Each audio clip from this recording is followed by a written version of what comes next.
আসসালামু আলাইকুম everyone. English free spoken ক্লাসের 10 নম্বর ক্লাসে আপনাদের সবাইকে স্বাগতম। আজকে আমরা দেখব অ্যাডভান্স ওয়ার্ড ক্লাস।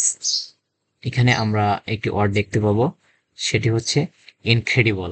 ইনক্রেডিবল আসলে ইনক্রেডিবল অর্থ কি এখানে দেওয়া আছে, when something is so good, so bad, so fast, it is said that you are surprised by ইট।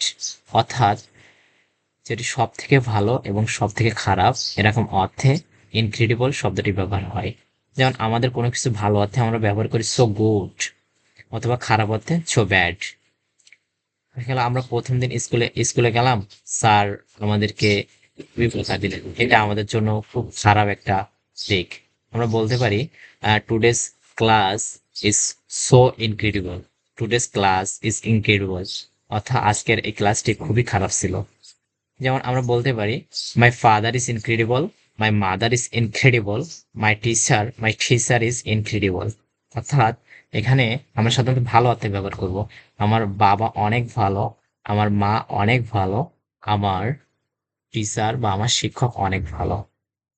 এভাবে আমরা আমাদের পরবর্তী ক্লাসগুলোর জন্য আপনারা আমাদের সাথে থাকবেন। আশা করি আশা করি আমরা আমাদের ক্লাসগুলো পর্যায়ক্রমে আপনাদের সামনে উপস্থাপন করব। Thank you everyone for watching my video.